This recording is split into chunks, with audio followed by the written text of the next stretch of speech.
Bienvenidos a Shitco Talks, el podcast de ciclismo en el que nos andamos sin rodeos.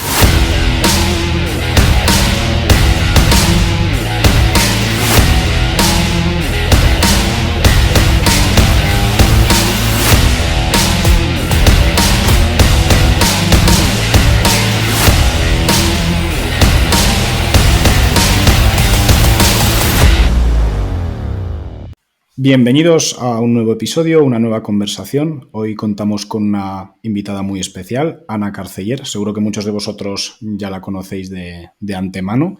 Voy a hacer la presentación típica de todas las conversaciones del podcast. Ana es licenciada en Medicina y Cirugía y también doctora en Fisiología. En su extenso currículo podemos mencionar también que es investigadora para la Universidad de Barcelona. Y quizás lo que más nos interesa de cara a la temática del podcast es que ejerce activamente en el campo de la medicina deportiva, ha trabajado en el fútbol profesional, ha trabajado con alpinistas profesionales y trabaja constantemente en el laboratorio, ¿no? Que es un poco la contraposición a mi caso, a pesar de que venimos de un mundillo muy similar. Tiene un aporte que es bastante complementario al mío, que al final es más aplicado al entrenamiento y al campo, y Ana representa un poco esa faceta también más de medicina preventiva y medicina de laboratorio. Así que muchísimas gracias por acudir hoy aquí. Si queréis revisar algo más del extenso currículum de Ana, podéis hacerlo en su página web, anacarceller.com. Y nada, darte la bienvenida, Ana, antes de tratar los temas que los espectadores ya habrán visto en la carátula del podcast. Muchísimas gracias por acceder a esta conversación conmigo, Ana. Bueno, gracias a ti, Sebas. Para mí es un honor que me hayas invitado. Tal como habrán visto en la temática y el título del podcast, vamos a tratar diversas temáticas relacionadas con las pruebas de esfuerzo, ¿no? Alguna vez en su vida, casi todos los deportistas, sobre todo de resistencia, se habrán sometido a una prueba de esfuerzo en el laboratorio. Todos harán una idea básica de en qué consiste. Pero, sin embargo, hay muchas creencias en torno a los resultados que se obtienen durante estas pruebas que pueden ser erróneas. Y es la temática que me gustaría comentar hoy con Ana. Y la primera cuestión que me gustaría sonsacar de toda esta temática está relacionada con el tema de las zonas de entrenamiento. Cualquier deportista habrá salido del laboratorio con un informe más o menos completo en el cual pues, le dicen cuáles son sus umbrales y le sacan las zonas ya sea de vatios, ya sea de frecuencia cardíaca en las que tiene que trabajar a partir de ahí. Y mucha gente pues escoge esas zonas y empieza a hacer sus series y su trabajo basado en esas pulsaciones o esos vatios. Tú, Ana, como persona que está constantemente en el laboratorio haciendo una prueba de esfuerzo tras otra, ¿qué opinión te merece la fiabilidad de esas zonas que se sacan en una prueba de esfuerzo principalmente incremental? Y si crees realmente que podemos aplicarla luego en el campo. Es una buena pregunta y merece para mí un preludio. Y es que depende de cómo se haya hecho la prueba de esfuerzo. Esto partiendo de esta base. Te digo esto porque tenemos multitud de protocolos de pruebas de esfuerzo y tenemos multitud de disciplinas deportivas. Entonces, si el protocolo no se ajusta a la disciplina deportiva, es decir, si a mí me han hecho un Bruce, por decir algo, que es un protocolo de cardiología muy extendido, que se usa a veces como análisis del deportista, o me han hecho una prueba en llano cuando yo soy trail runner, o bueno, un largo etcétera, ¿no? O me han puesto en una bici a 50 vatios el minuto y no es acorde a lo que yo hago habitualmente con la bici o a la forma de trabajar, no. La respuesta para mí es clara, ¿no? Pero lo contrario depende. Para mí depende mucho partiendo de la base de que el protocolo haya sido bueno y acorde a lo que queremos medir, que esto es algo que yo creo que en esta conversación nos va a salir mucho, ¿no? Porque cuando hablamos para mí de pruebas de esfuerzo, lo primero de lo que tenemos que hablar es de metodología. O sea, si tú te has hecho una prueba de esfuerzo y lo primero que queremos saber es cómo ha sido esa prueba de esfuerzo, cuál ha sido el protocolo, cuánto de ajustada a lo que tú haces ha sido, ¿no? Si todo esto se cumple, entonces podemos empezar a ver las conclusiones. Las zonas de entrenamiento va a depender, bajo mi punto de vista, de quién las interprete. O sea, esto es un dato que te da una máquina, una evaluación fisiológica, que puede ser o bien de tu propia fisiología, quiero decir, de la parte bioquímica que sucede para que tú tengas una traducción mecánica, sea en ritmos o sea en vatios, ¿no? Que para mí es indisoluble una de la otra. Es decir, para mí la forma correcta de interpretar unas zonas de entrenamiento de frecuencia cardíaca es de forma conjunta con la traducción al rendimiento que tienen estas zonas. Y esto no siempre es tan obvio, ¿no? Pero a mí me parece que da mucha información. Entonces, si vamos a interpretar las zonas de entrenamiento como un número estático a partir del cual me cambia el metabolismo, nos vamos a equivocar, porque esto no puede ser cierto en fisiología, ¿no? Entonces, si lo vamos a interpretar como un intervalo a partir del cual hay ciertos cambios metabólicos que se van a traducir en mi rendimiento, probablemente podremos ajustarnos bastante y sea un dato que el deportista podrá usar ampliamente. También depende mucho de quién me estás hablando. O sea, es una persona que acaba de empezar a entrenar y está haciendo running en llano, y eso va a evolucionar muy rápido, es una persona muy consistente, es una persona que conozco mucho, esta persona va a entrenar con el mismo nivel de hidratación que ha tenido en el laboratorio. Quiero decir, para mí tienen un valor muy grande si están bien hechas y bien interpretadas. Esta sería la conclusión. Sí, estoy completamente de acuerdo. Por concretar un poco más con mi experiencia personal, en general he tenido bastantes problemas a la hora de trasladar lo que he obtenido, lo que han obtenido otros profesionales en el laboratorio con lo que utilizo en el campo con mis deportistas. ¿A qué creo que se puede deber esto? Pues unos condicionantes ambientales que tenemos siempre en el laboratorio, ¿no? Al final hay una temperatura y una humedad muy concretas. Exacto. Que generalmente luego no se reproducen en la calle, sobre todo en el tema de la termorregulación. Condicionantes biomecánicos también, porque correr en tapiz no es igual que correr en la calle, sobre todo, por ejemplo, a nivel de eficiencia bruta, que luego ya lo comentaremos. Sí, total. Rodar en un rodillo o en un cicloergómetro no es lo mismo que rodar en la calle. Y luego has dicho, Ana, una cosa muy interesante que al final pues, es protocolo dependiente. Y voy a añadir algo más, que parece una tontería, pero me lo he encontrado muchas veces, es modalidad dependiente. Es decir, totalmente. Es que lo que no puede ser, porque a mí me ha llegado muchas veces alguien con una prueba de esfuerzo, con unas zonas de entrenamiento, y es un ciclista y se la han hecho en un tapiz rodante corriendo. Y digo, vamos a ver, es que las zonas de frecuencia cardíaca que obtienes en una disciplina deportiva en la que utilizas mucha más masa muscular, es que no tiene absolutamente nada que ver. Entonces, parece una tontería este apunte, pero creo que es importante decirlo, ¿no? La gente que hagáis bici, por favor, haceros la prueba en la bici. Bueno, no es ninguna tontería y a la inversa también es válido, Sebas, porque, claro, nos encontramos... Es cierto que cuando tú haces una prueba de esfuerzo, hacerla en bici a nivel de cardio, a nivel de evaluación médica, nos es muy atractivo porque no tienes tanta distorsión del trazado eléctrico, ¿vale? Entonces, a veces también se tiende mucho a hacer la prueba de esfuerzo a una persona que corre en bicicleta, con lo cual los cuádriceps les arden cuando están al 80 y pico % de su máximo, ¿no? Porque muscularmente no están preparados. Entonces, bueno, eso es un poco un drama que tenemos que empezar a superar, ¿no? Esto de la especificidad del protocolo. Y luego, ya de manera genérica, en cuanto a toda prueba de esfuerzo, porque sí que es protocolo dependiente, pero al final tenemos una limitación, y es que estamos intentando determinar el rendimiento de disciplinas que son generalmente de intensidad variable con protocolos que son de cargas de intensidad constante.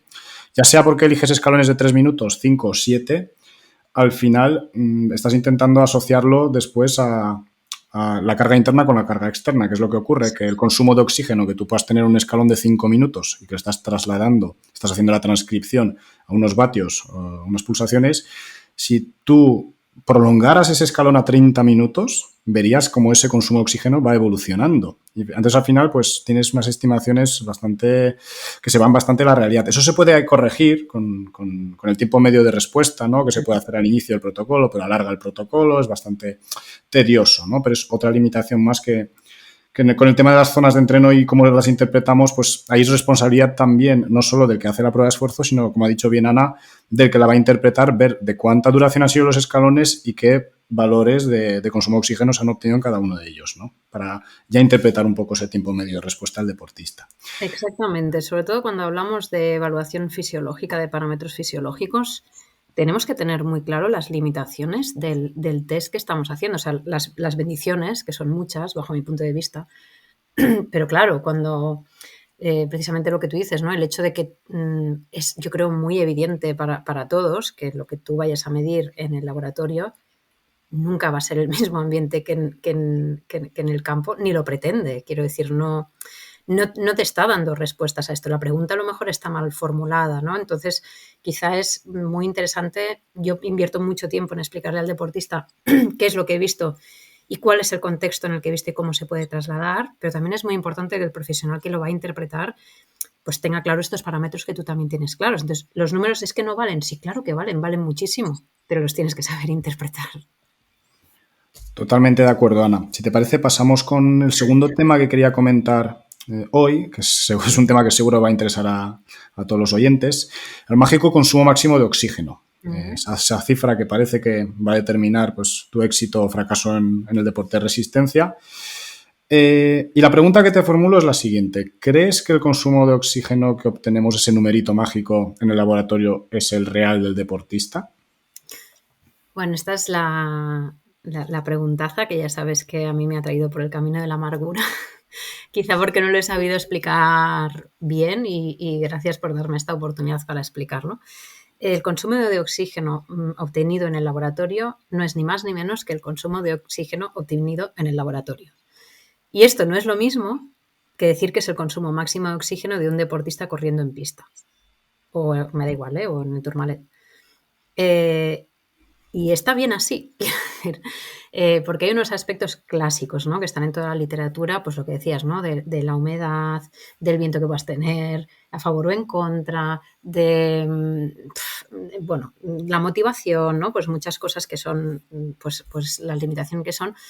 Pero es que luego hay otros factores que también son importantes, y es que yo, para elegir un protocolo que se vaya a acercar a tu VO2 max, me tengo que dejar por el camino cosas que me resultan más interesantes en cuanto a rendimiento, ¿vale? Porque si en un protocolo el informe o quien te interpreta el informe quiere sacar eficiencias metabólicas, flexibilidad metabólica, umbrales y VO2 max, hay algo que falla, porque el mismo protocolo no nos sirve para sacar toda esta información, ¿vale? No sé, en algunas será más fuerte, en algunas será más débil, lo mismo, ¿no? Lo tendremos que saber interpretar. Es una herramienta muy poderosa para mí el análisis de gases, pero hay que saberlo interpretar muy bien. Entonces, el VO2 max es un número que, creo que alguna vez hablábamos contigo, pues te sirve para poner a tu atleta en un baremo bruto, ¿no? De decir, bueno, pues tenemos pues estas aptitudes a grosso modo, pero para mí usarlo como marcador del rendimiento, por ejemplo, o sea, evolutivo, me deja muy fría. Me deja muy fría, ¿vale? Porque no me parece correcto. Otra cosa es que estemos hablando de un paciente cardiovascular con una cardiopatía o de una persona que está empezando a entrenar y que, pues obviamente vas a ver una evolución que te puede servir, creo, como entrenador o como fisiólogo para ver ciertas evoluciones, ¿no? Basar las conclusiones, que alguna vez me ha pasado, ¿no? Que creo que una vez te pedí como ayuda a decir, ostras, o sea, que un entrenador base las conclusiones de su entrenamiento en base a un VO2 max obtenido en un laboratorio en una persona que lleva 10 años entrenando, es que me parece un error garrafal, ¿no? Entonces, bueno, que no es lo mismo tener un VO2 max de 75 que de 50, es evidente, ¿no? Y en la fotografía del deportista es algo que nos aporta muchísima información, muchísima. Que yo, un deportista que ya conozco y que ya le he hecho test de VO2 max, muchas veces me voy a fijar en cosas submáximas que a mí como fisióloga me van a interesar mucho más, eso desde luego, desde luego. O sea, creo que si nos fijamos si nosotros cogemos un informe de una ergometría bien hecha y nos estamos fijando en el VO2 max, nos estamos olvidando de la parte más interesante, ¿no? De la guindita de un pastel que es absolutamente sabroso, ¿no? Sí, contestándote, Ana, reflexiones muy interesantes. Las mías van bastante en la línea. Lo primero que has dicho es muy interesante. El V2 Max que obtenemos en un laboratorio es protocolo dependiente. Duración del escalón y cómo de rápido cambias de escalón va a determinar el numerito que obtengas al final. Después, en ciencia relativamente reciente, estamos hablando de los estudios de Poole, que vienen datando de los años 16, 18, se ha visto como metiendo un escalón más supramáximo, es decir, acabamos la prueba incremental, dejamos descansar un poco al deportista y le metemos una carga superior al del último escalón, normalmente obtenemos ese numerito un poquito más alto que el del incremental. Eso es anecdótico, ¿no? Pero bueno, para que se vea realmente por dónde van los tiros. Y luego, realmente es un categorizador, es decir, si tú me dices que quieres ser deportista profesional de resistencia y apareces con el 48 mililitros kilo minuto, pues te diré, pues a lo mejor dedícate a la petanca. Y eso es así. Es duro, pero ya somos adultos y hay que verlo así. pero desde luego no nos puede servir para medir la evolución de ese deportista de un año a otro, salvo que esos saltos en ese número sean enormes, porque al final, es que yo me he encontrado deportistas que han pasado de 60 a 62 y a lo mejor es que andan menos que el año anterior, porque ¿dónde está tu eficiencia bruta? Que la Ahí está. comentaremos ahora. ¿Dónde está el primer umbral de lactato? ¿Dónde está el umbral de compensación respiratoria? A lo mejor eso nos interesa mucho más desde el punto de vista de rendimiento que ese numerito, que es un mero categorizador. ¿Quieres aportar algo más, Ana? Bueno, completamente de acuerdo, ¿no? Esto de la categorización creo que es súper, súper, súper acertado. Luego eso, pues en deportistas pues que quizás están empezando, pues bueno, pues puede tener su cabida también. Y luego hay una parte que a mí me está interesando mucho últimamente, y ya que esto es una conversación distendida, aprovecho a compartirlo contigo, y es que a mí, por ejemplo, me interesa mucho tener un valor de V2 Max de laboratorio, que en realidad es que me da un poco igual, si te soy franca, me da un poco igual que lo que yo mida en el laboratorio luego sean 5 o 2 mililitros menos de los que sacaría en el campo, ¿eh? O sea, la verdad que no me importa mucho. Y luego, haciendo un protocolo en llano, por ejemplo, en una persona que corre, si luego esto lo quiere trasladar a la montaña, luego, ¿qué pasa cuando yo a este atleta le pongo un protocolo en subida? Cuando hay una mayor, digamos, demanda muscular que quizá le puedan impedir el desarrollo cardiovascular, que esto es algo en lo que en mi tesis doctoral di un poquito de vueltas a esto y me pareció interesantísimo. Me gustaría indagar más en esto, porque entonces, claro, y estos atletas pues pueden sacar 5, 7, 10 mililitros menos que cuando corren en llano, ¿no? Entonces quiere decir que, claro, el compartimento muscular les está limitando la capacidad cardiovascular, ¿no? Aeróbica máxima. Pues qué interesante, me parece absolutamente interesante. Pues esto nos da pie a intentar trabajar con esta estructura muscular o con este funcionamiento muscular para intentar que puedan desarrollar toda su velocidad aeróbica máxima o potencia aeróbica máxima, que esto a veces en ciclismo se ve mucho también. El típico deportista pues que le arden los cuádriceps antes de, y sabes que ese V2 Max no es real, es que simplemente le falta trabajo de fuerza ahí detrás, ¿no? Pues estos matices a mí son los que me interesan, ¿no? Me parecen aplicables. Sí, al final el rendimiento está condicionado por unos limitantes periféricos y centrales. Exactamente. Y muchas veces, pues lo que estás comentando, Ana, es cierto, ¿no?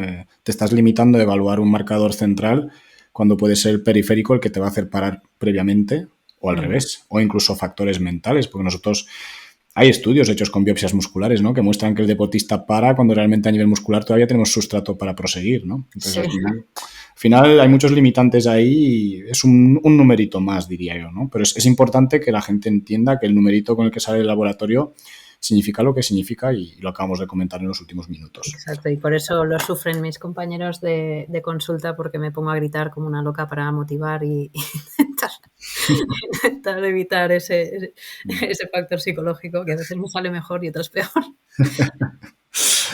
Muy bien, Ana. Siguiente cuestión. Esta me parece a mí muy interesante y seguro que nos sacas conclusiones que nos hagan reflexionar. Tema de la eficiencia bruta famosa. Muchas veces hablamos del consumo de oxígeno como limitante del rendimiento, nos olvidamos un poco de este otro parámetro que es muy relevante y sobre todo en el último par de años hemos tenido en ciclismo en concreto unos cuantos estudios muy interesantes relacionados con esto, que son parámetros más asociados a la potencia, la durabilidad y la repetibilidad de los esfuerzos, estudios de Pedro Valenzuela, Peter Leo, y que está todo muy, muy vinculado, ¿no? Y me gustaría, pues, pedirte tu opinión sobre la utilidad real que le ves a la eficiencia bruta sacada como parámetro en el laboratorio. Depende de cómo lo midas, ¿no? Porque yo entiendo que, bueno, hay líneas, ¿no? Hay investigadores que usan las kilocalorías vatio, otros que usan los consumos parciales de oxígeno, ¿no? Y no me parece lo mismo. Y bueno, me parece lo primero un melón interesantísimo, el hablar de cómo llega el organismo de ese atleta a desarrollar la potencia, en este caso si hablamos de ciclismo, cómo metabólicamente llega allí. ¿Vale? Y yo creo que esto, justo antes de ayer tuve 2 pacientes seguidos, o sea, 2 atletas seguidos, ¿no? Y ambos movieron 400 vatios al final, ¿no? Pero claro, todo lo submáximo que sucedía hasta llegar a esos 400 vatios no tenía nada que ver. No tenía nada que ver, ¿no? Entonces, claro, si te quedas con el parámetro máximo, te pierdes toda esta parte, ¿no? De la eficiencia, de la economía, que se ha hablado mucho. Pero, dicho esto, por ejemplo, a mí valores, lo que llamamos erróneamente, ya lo sabemos, ¿no? Pues un gran aeróbico o algún equivalente, bueno, pues algo similar como podría ser el FTP, todo esto es interesantísimo, sin duda. Pero cada vez me interesa más, frente a dos FTPs iguales, cómo es la dinámica aeróbica que hay debajo, ¿no? Que yo creo que de eso es de lo que habla precisamente cuando hablamos de estas eficiencias, ¿no? O sea, cómo es esta parte aeróbica que sustenta luego todo el rendimiento. Esto yo creo que es la clave de una buena prueba de esfuerzo. Esta es la información valiosa que te puede dar, porque al final, esto es una opinión absolutamente personal, no me baso en ciencia aquí, pero al final un FTP lo puedes calcular en un test de campo de una forma fantástica, incluso te diría que más precisa, ¿no? Pero todo lo que sucede antes, ostras, eso tenemos una forma muy bonita de medirlo y realmente muy franca y muy reproducible de medirlo, ¿no? Que ahí es donde van todos estos temas de eficiencia, de flujo calórico, que me parecen muy, muy, muy interesantes. Es decir, claro, ahora ya vemos, y aquí ya hablo de atleta de élite, ¿no? Es mejor el atleta que es capaz de sostener un flujo energético superior. Cosa que entra en conflicto con lo que hablamos de la eficiencia. Es decir, no, cuantas menos calorías gastes y más vatios muevas, más eficiente eres. Wow, es que yo creo que si cambiamos la óptica puede ser muy interesante, porque ahora lo que estamos viendo es, ostras, no, es que resulta que los élite movilizan una cantidad de calorías bestial. De hecho, están llegando, ahí viene un poquito, yo creo, el trabajo de 120 gramos a la hora, ¿no? Que se habla tanto en élite. Wow, ¿no? Es que realmente a lo mejor el paradigma del mecherito, del que gasta menos es mejor, realmente está cambiando al Ferrari darle gasolina y que sea buenísimo oxidando. Y cuantos más gramos mejor, ¿no? Dentro de los parámetros o los límites fisiológicos. Entonces yo entro un poquito en conflicto con esto porque incluso me planteo, si tú estás midiendo, y perdona si me estoy enrollando un poco, pero si estás midiendo la eficiencia en cuanto a consumo, por ejemplo, parcial de oxígeno, ¿no? Es decir, cuanto menos consumo parcial de oxígeno, más eficiente me parece por unos vatios determinados o por un ritmo, ¿no? La típica economía de carrera de los ritmos de los keniatas, ¿no? Ostras, pero es que si tú estás consumiendo grasas a esa intensidad, el VO2 te va a subir seguro, las kilocalorías te van a subir seguro. Y tú estás usando grasa como metabolismo, que a priori a mí me parece que en un deporte de resistencia puede ser deseable que ese crossover metabólico se desplace hacia la derecha, ¿no? Y entonces, ¿dónde queda aquí la eficiencia? ¿Sabes? Estos son un poquito los parámetros y yo reconozco que a nivel de laboratorio me está interesando más todo ese flujo energético que sucede en el deportista, ¿no? ¿Cuánto estás oxidando? ¿A qué ritmo lo estás oxidando? ¿Y qué estás oxidando? ¿Y eso ha cambiado? Porque si tú, digamos, analizamos esto, ¿no? Y vemos que tenemos un atleta altamente dependiente de carbohidratos, que esto, pues bueno, depende un poquito del grado de entrenamiento, pero también depende un poquito de la dieta crónica que lleven, ¿no? Ostras, es que esto en 8 semanas lo cambiamos tú, ¿sabes? Con ciertas intervenciones. Y eso tiene un reflejo en el rendimiento. Entonces, yo ya no tengo tan claro que quiera mecheritos, ¿sabes? Yo ya no tengo tan claro que la eficiencia, quizá en un primer momento sí. No sé si me explico, ¿no? Cuando tú pasas de cero a empezar a arrancar, obviamente, ¿no? Que te vuelvas más eficiente forma parte de una serie de parámetros fisiológicos que son deseables. Pero ya cuando estamos hablando de realmente alto nivel, yo creo que hay otros aspectos que me interesan bastante más. Sí, escuchándote ahora, Ana, me venía a la cabeza un podcast anterior con Aitor Biribay, que hizo Aitor hizo una frase bastante lapidaria que dijo que habíamos superado hace tiempo el límite que la grasa nos podía dar. Yo creo que lo que estás comentando tú va en esa línea, ¿no? Desde una perspectiva histórica siempre se ha buscado pues, esa fosforilación oxidativa, optimizarlo todo lo posible. Y Aitor lo que comentaba y lo que he estado viendo pues, en el ciclismo profesional es que precisamente lo que diferenciaba el buen ciclista del excelente era la cantidad de kilocalorías que provenían de la glucólisis. Fíjate, claro. Entonces, es un poco contrapuesto a la perspectiva histórica que teníamos con esto, ¿no? Digo, sí, desplázame la oxidación lipídica todo lo que puedas a la derecha y hacia arriba, bien, pero al final lo que te va a marcar la diferencia en el más alto nivel es la capacidad glucolítica, ¿no? Entonces, claro, este concepto de eficiencia, teniendo eso en cuenta, se nos queda, como bien dices, un poco suspendido en el aire, ¿no? Y aquí de nuevo vuelvo, ya sé que soy muy pesado con el tema de la potencia, pues con lo que más trabajo yo.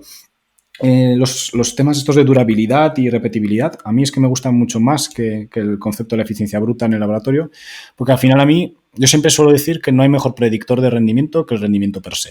Es decir, Claro. demuéstrame qué es lo que eres capaz de hacer tú en carrera y eso ya me va a decir tu evolución, ¿no? Entonces, el único problema que tengo con estos conceptos de durabilidad y repetibilidad es que, como bien has dicho tú, pues los podemos determinar como unos determinados kilojulios o kilojulios kilo. Vamos a decir, 3.000 kilojulios. Bien, pero es que no me estás diciendo cómo se han producido, que esto lo has mencionado antes, Ana, Eso es. cómo se ha producido ese trabajo. Porque yo puedo obtener 3.000 kilojulios en base a un rodaje en zona 2 o en base a constantes arrancadas. Entonces, claro, evaluar que tras una determinada fatiga has progresado o no, ya. Pero es que igual estás comparando peras con manzanas, ¿no? Que es un poco donde nos cojean estas estrategias modernas que tenemos basadas en la potencia. Creo que tenemos que darles un par de vueltas más. Pero como digo, a mí sí que me gusta más que el concepto, que está muy relacionado, pero me gusta más que el concepto de eficiencia bruta de laboratorio. Fíjate, es que, bueno, aquí dos cosas respecto a lo que dices. Yo creo que andamos, o sea, no es que antes estuviéramos equivocados con la eficiencia o la economía de carrera, sino que hemos evolucionado en el conocimiento, ¿sabes? O sea, tienes que tener una buena eficiencia metabólica, sí o sí. O sea, es condición sine qua non para ser un buen deportista. Y cuando hablamos de deportistas amateur, hasta ahí nos viene estupendo, ¿no? Y luego a partir de ahí ya construirte como motor de gran cilindrada que es capaz de absorber toda la gasolina posible, ¿no? O sea, es una consecuencia, es algo que es... tiene que tener una ordenación en el tiempo, ¿no? No empezar la casa por el tejado, ¿no? A mí esto me choca mucho ahora porque ya sabes cómo es lo de la interpretación de la ciencia, ¿no? Que tienes personas que tienen cero eficiencia metabólica porque tienen un recorrido de entrenamiento muy pequeño o una biomecánica pues regulinchi o lo que sea, pero están metiendo 100 gramos a la hora de hidratos, ¿no? Y dices, ostras, es que no estamos entendiendo el mensaje. Eso, una vez ya tienes la eficiencia, ¿no? O sea, eso una vez ya has trabajado toda esta parte, tiene que haber mitocondrias a montón en tu musculatura, ¿no? Tienes que tener una densidad buenísima y con una capacidad buenísima. Y entonces ahí hablamos ya de todos estos temas que para mí son interesantísimos. Bueno, ahora mismo a mí es lo que más me mueve, ¿no? Y eso, y dentro de todo lo que es su máximo, bueno, a mí me parece un mundazo. Y lo que te decía antes, ¿no? Estos dos atletas que tuve antes de ayer fue 400 vatios cada uno, pero es lo que tú decías, ¿no? Uno pues estaba pues con un FTP en 190 y no sé cuántos, pero claro, con una musculatura espectacular por otra disciplina deportiva y llegó a los 400 vatios en un desequilibrio metabólico espectacular, con lo cual allí puedes durar pues cuanto menos mejor, y otro pues estaba en una solvencia aeróbica absoluta en unas circunstancias muy diferentes. Pues jolín, ¿cómo llegas a ese número externo, sean los vatios, sea el ritmo? Pues a mí es lo que más me interesa, porque es lo que va a decir si luego esto lo vas a poder reproducir en el campo, que al final es lo que queremos hacer. Entonces, quien lo interprete lo tiene que saber interpretar. Claro, esta puntualización que haces es muy importante porque el tipo de deportista del que hablaba Aitor eran gente que tiene el crossover metabólico que hemos mencionado antes a potencias de casi 400 vatios. Es decir, no es que estemos hablando de alguien que mueve 240 vatios en el FTP, claro, y son debidos a la glucólisis, no, es que ha desarrollado un motor basado en la fosforilación oxidativa. Y ya cuando eso está súper desarrollado, ya la diferencia entre el trigo y la paja se produce por la glucólisis. Totalmente. Que es un poco lo que estás comentando, ¿no, Ana? O sea, la gente porque ahora va a decir, ¡buah! Pues venga, a meterme, a volverme carboadicto y ya está. Y con mis 200 vatios voy por ahí. No funciona así. No funciona así. Es separar la paja del trigo, pero al más alto nivel, ¿no? Y esa gente no es que sea carente de oxidación lipídica, no es que sea carente de fosforilación oxidativa, para nada. Eso está muy desarrollado. Simplemente que a día de hoy, pues, como bien dices, Ana, había un progreso en la ciencia y hemos visto que realmente lo que marca la diferencia entre el bueno y muy bueno es precisamente esa glucólisis, ¿no? Pasando ya al siguiente tema, aquí cambiamos un poco ya la temática del rendimiento por un tema más preventivo. Muchos de los que me escuchan pues son personas que hacen sus marchas cicloturistas o participan en carreras máster, etcétera. Se les manda a hacer un chequeo médico antes de poder participar en este tipo de eventos. Yo quería que me comentaras un poco las limitaciones que ves a estos chequeos convencionales que se mandan, ya sea un reconocimiento médico básico, ya sea una prueba de esfuerzo un poco más completa. Tema diferencias de lo que podemos obtener con un electrocardiograma versus un ecocardiograma, que eso no se suele recomendar de una manera tan común. Y luego también el tema, ¿no? Como con cualquier chequeo preventivo, el tema del coste que tiene y al respecto de todos los casos de patologías que puedes llegar a detectar, ¿no? Que esto no nos ocurre pues con las mamografías, con el chequeo de cáncer de colon y también pues con los problemas cardiovasculares que pueden ocurrir en un deportista, ¿no? Bueno, es una pregunta excelente y que da para muchos. Has tocado muchos melones. Pero, a ver, partiendo de la base de que yo soy una convencidísima defensora del chequeo cardiovascular en el deporte, yo veo varios escenarios, ¿no? Tenemos un primer escenario en el que tenemos una persona joven que se dedica pues, a hacer deporte recreacional o quizás semiprofesional o profesional, que lo primero que queremos ver es si hay alguna alteración congénita o estructural, digamos genética, ya no secundaria al deporte, pues que podamos diagnosticar, ¿no? Y esto puede ser que simplemente con un electrocardiograma, ¿no? Con los cablecitos estos siguiendo la actividad eléctrica del corazón, nos puede ser suficiente, pero hay que hacerlo, porque son patologías que son potencialmente mortales a una edad muy temprana, ¿no? Y que además tienen un diagnóstico pues medio fácil a nivel de screening, ¿no?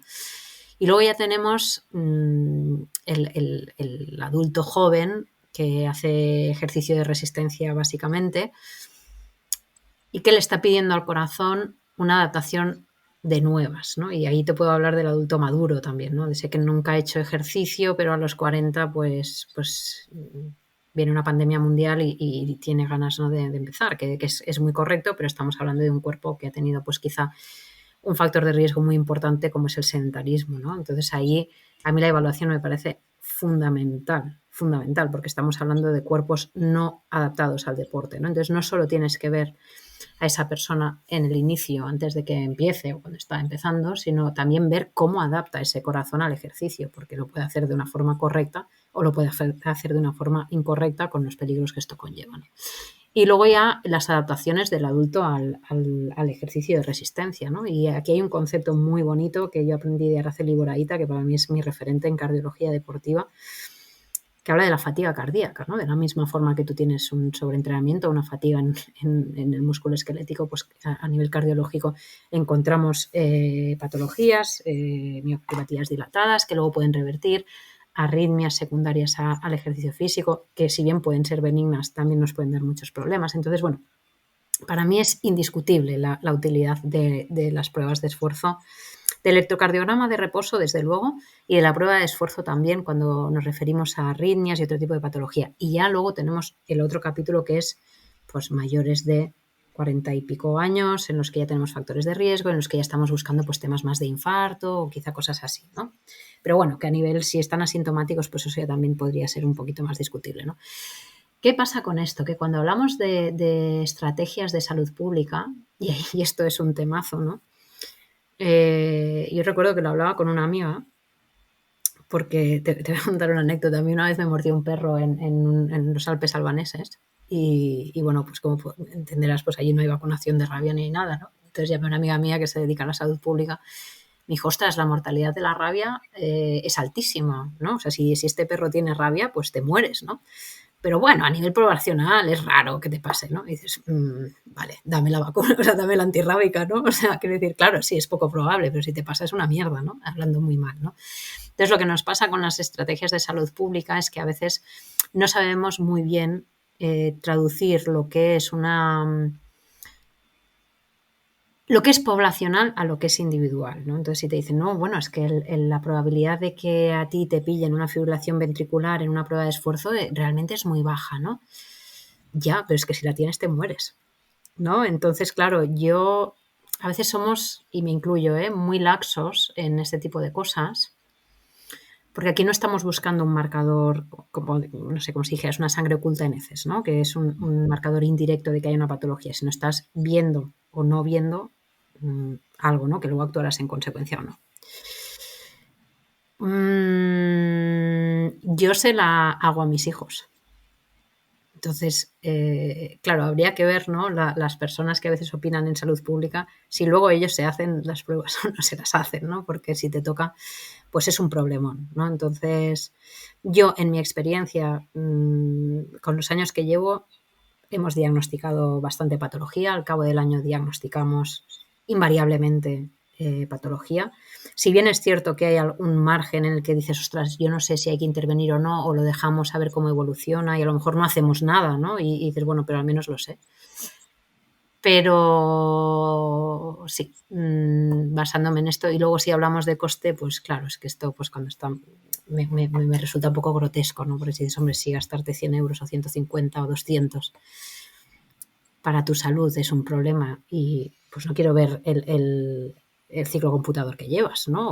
Bueno, es que son estas cosas, ¿no? Que siempre te resultan como decir, jope, ¿no? Pues Esto te parecerá surrealista, Ana, pero me lo encuentro muchísimo, ¿eh? Tengo unas peleas para referir. O sea, es que he pagado 90 euros de inscripción en la quebrantahuesos y encima otros ciento y pico en una prueba de esfuerzo. Es que, ¿qué caro es este deporte? Tengo unos problemas para referir a hacer pruebas de esfuerzo que no te puedes ni imaginar, ¿eh? Pero luego, efectivamente, Garmin de 500 euros. Es una cosa bastante paradójica, al menos del ciclismo.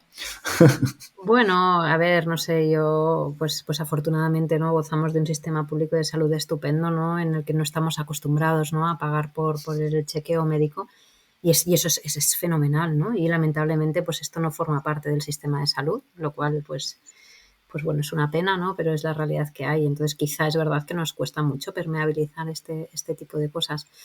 Yo soy una fiel defensora por mi experiencia personal, ¿eh? No por la bibliografía, sino por los casos que he visto. Bueno, y empezando por el ejemplo de que yo a la gente que quiero les hago pruebas de esfuerzo todos los Eso días. yo creo que es el mejor argumento que nos puedes dar. Al final, la práctica personal, ¿no? Ha quedado clarísimo y vamos a lo que nos interesa porque la gente que está escuchando dirá, vale, bien, y entonces ahora, ¿cómo funciona esto?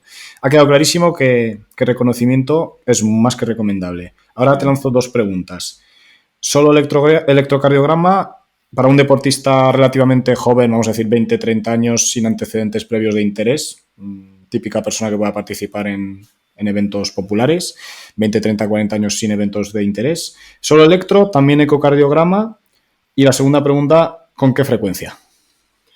Mira, yo hay un tema importante y es que ahora lo estoy viendo mucho en el laboratorio, personas que son amateur hacen ultra trails de 24 horas corriendo. Entonces a mí que sea amateur o sea profesional me da igual. O sea, lo que me importa es el tipo de pruebas que vaya a hacer, ¿no? Entonces si tú vas a hacer una progresión racional en el sentido de que eres una persona de mediana edad, sin factores de riesgo, que vas a estar entrenando de una forma racional y que te vas a hacer tu 5K o tu 10K de vez en cuando, con el electro, incluso de reposo, puedo tener muchísima información, ¿no? Otra cosa ya es si hubiera sintomatología, ¿eh? Que eso es otro tema aparte del que también podríamos hablar, ¿no? Tanto respiratoria como cardíaca, ¿no? Ahora, si eres amateur y vas a hacer una prueba de 24 horas, claro, mínimo te tendrás que hacer una prueba de esfuerzo con electrocardiograma y según lo que veamos, pues a lo mejor te llevas una ecografía cardíaca, ¿no? Yo, si te soy franca, no derivo muchas ecografías cardíacas porque creo que tenemos suficiente potencia diagnóstica con una prueba de esfuerzo que sea anodina en una persona normal, no me hace falta más. Otra cosa es que estemos hablando de gente de mucha élite o de personas que quizá están haciendo pruebas muy demandantes a nivel cardiovascular o que ya tenemos algo de base que estamos controlando, porque claro, aquí que una prueba de esfuerzo salga con alguna anomalía no significa que tú no vayas a poder hacer deporte.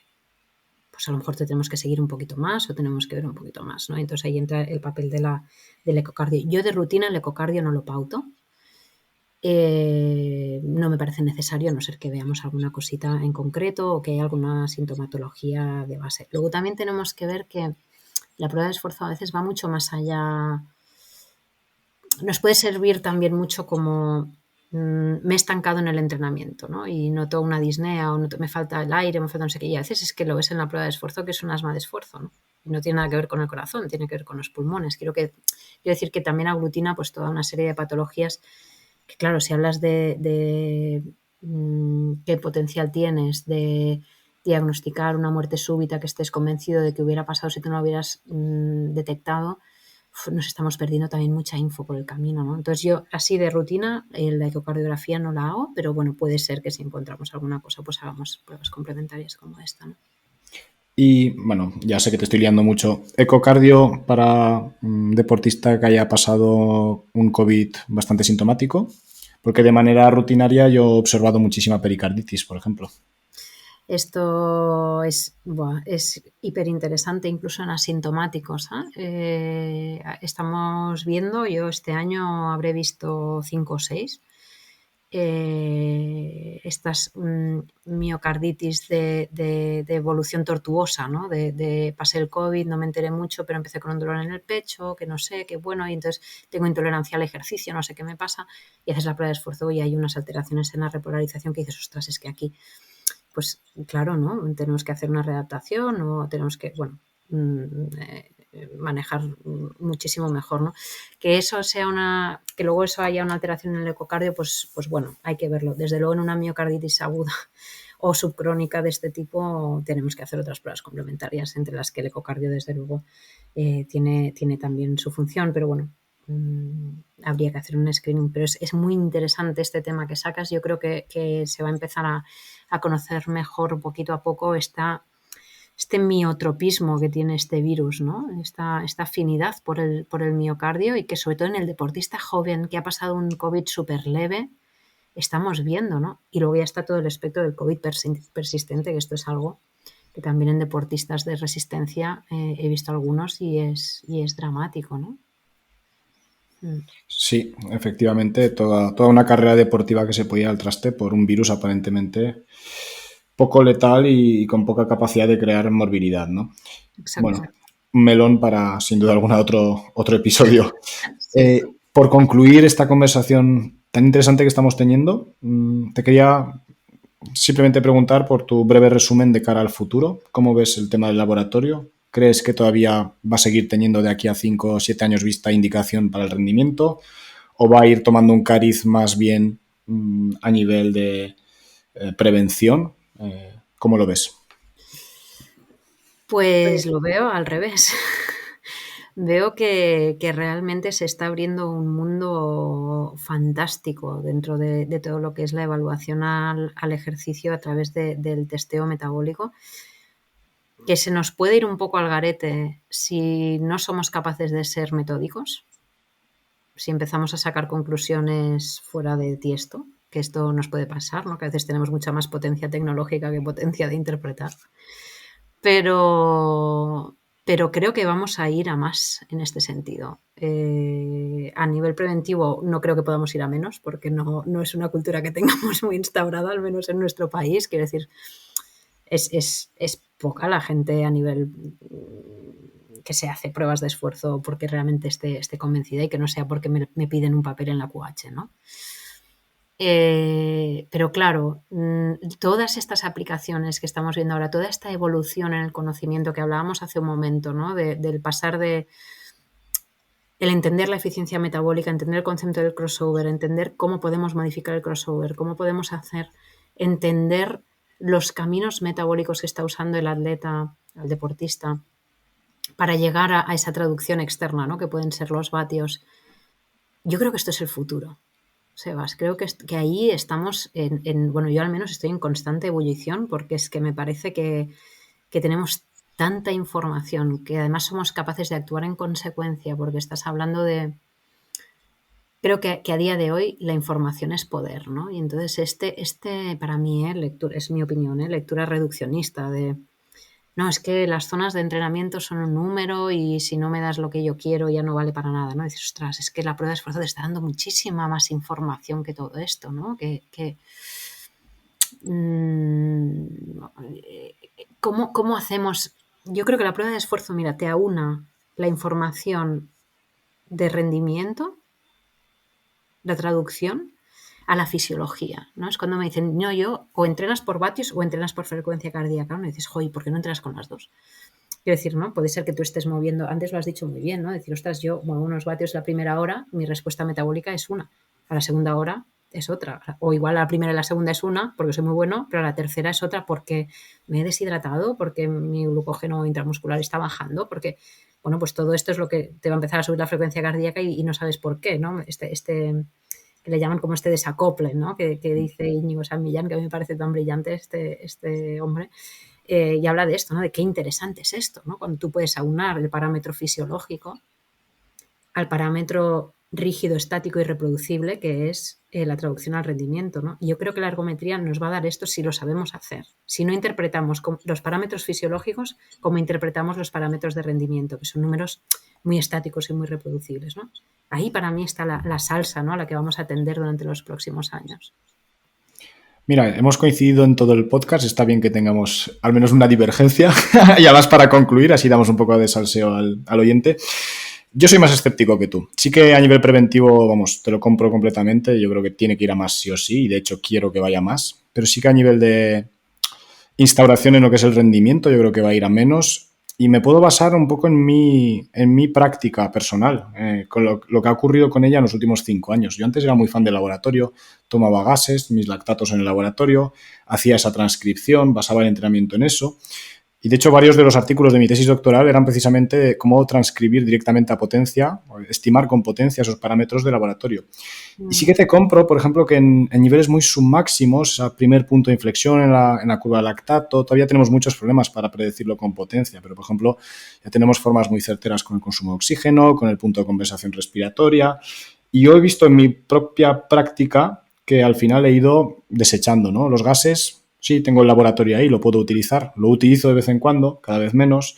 El lactato lo sigo tomando, pero ya en la calle y muy pocas veces. Y generalmente ha ido todo como yéndose hacia el lado, ¿no? de analizar la potencia y proyectar el rendimiento con la propia potencia. Ya sé que soy muy pesado con esto, pero al final siempre digo lo mismo, ¿no? El mejor predictor de rendimiento es el rendimiento. Si me puedo ahorrar el paso ese de la transcripción metabólica a la potencia, trabajo directamente, de potencia a potencia, ¿no? Entonces, bueno, yo creo que ninguno de los dos sabemos qué es lo que va a ocurrir, pero es así como, al menos desde mi punto de vista más aplicado, es como veo que está pasando, al menos en mi práctica, ¿no, Ana? Discrepo un poco. Eso está bien, eso está bien. No, pero bueno, es bonito, ¿no? Porque precisamente cada vez vemos más, ¿no? Los analizadores portátiles en World Class, sobre todo en ciclismo, en este interés creciente que hay por conocer el metabolismo en el test de campo, ¿no? Quizá que eso también es otra cosa que a mí me interesa muchísimo, ¿no? El ver esto, ¿no? Y ver, jolín, realmente qué es lo que está sucediendo a nivel de sustratos energéticos, ¿no? Porque también el rendimiento, bajo mi punto de vista, es muy diferente, es muy difícil separar parámetros fisiológicos de rendimiento con metabolismo, ¿no? Y con nutrición. Y tú puedes ver un atleta que funciona muy bien con un metabolismo que es mejorable, ¿no? Y hacer ciertas intervenciones y ese metabolismo varía, ¿no? Y eso, el poderlo medir, a mí es algo, porque yo tengo un conflicto con el tema de la nutrición y es que esto es algo muy personal, pero que tiene como un aura de fe o de gurú, no sé cómo explicarlo, lo estoy diciendo mal, pero no sé si me entiendes, ¿no? La nutrición en sí tiene como es muy poco tangible en general, ¿no? Cuando lees cosas de nutrición o Los nutricionismos los llaman. no sé, ¿no? Tiene ahí, ¿no? Entonces, claro, yo el hecho de poder medir esto, o sea, que podamos medir qué sustrato energético está usando un deportista y podamos tomar decisiones en base a esto, no solo en lo que a mí me parece que va a ser, es que es brutal. Es brutal porque es que no hay dos metabolismos iguales. Entonces, claro, el hecho de que a mí me digan por encima de 2 horas se consumen tantos gramos, por debajo tal, dices, ostras, ¿pero de quién me estás hablando? O sea, ¿quién es esa persona? Porque tenemos atletas olímpicos que te sacan unos números de lactato de 17. Y dices, pero bueno, ¿cómo puede ser? Bueno, pues ahora sabemos que el lactato es algo más que un producto de desecho, ¿no? Y que eso nos interesa, ¿no? Ese metabolismo, porque nos puede dar un plus. Pues lo mismo me está pasando a mí con atletas de decir, ostras, es que eres una fibra tipo 2 andante, ¿sabes? O sea, ¿por qué te empeñas en hacer deporte de resistencia, ¿sabes? O sea, o si lo haces, tómate 100 gramos de hidrato que tu cuerpo es capaz de metabolizarlo, ¿no? Entonces, estas cosas son las que a mí me parecen muy interesantes en cuanto a que hagas algo en consecuencia, porque si tú vas a saber que esta persona oxida un montón de hidratos o un montón de grasas, pero no te va a servir para hacer nada, que es lo que tú dices, ¿no? A mí me interesa el rendimiento, que es lo que me da rendimiento, ¿no? Pero claro, si a mí me dices que oxida tanto, pues me da igual mientras mueva estos vatios el tiempo que yo quiero, ¿no? Pero claro, si podemos actuar en consecuencia, bueno, a mí me parece que se nos abre una puerta. Vamos a volver a hablar dentro de un par de años, se va a saber. Me guardo la idea para un próximo episodio y además has abierto un melón con el tema de los analizadores de gases portátiles. Bueno, que lo voy a dejar para otro episodio porque aquí nos pegaríamos otra hora hablando. Pero bueno, te agradezco muchísimo tu presencia y tu tiempo, Ana. Creo que ha sido una conversación francamente interesante y estoy seguro de que volveremos a hablar en este podcast porque tengo varias temáticas en mente que me gustaría tratar contigo. Muchísimas gracias por tu presencia y nos vemos en próximas ocasiones, Ana. Gracias a ti, Sebas.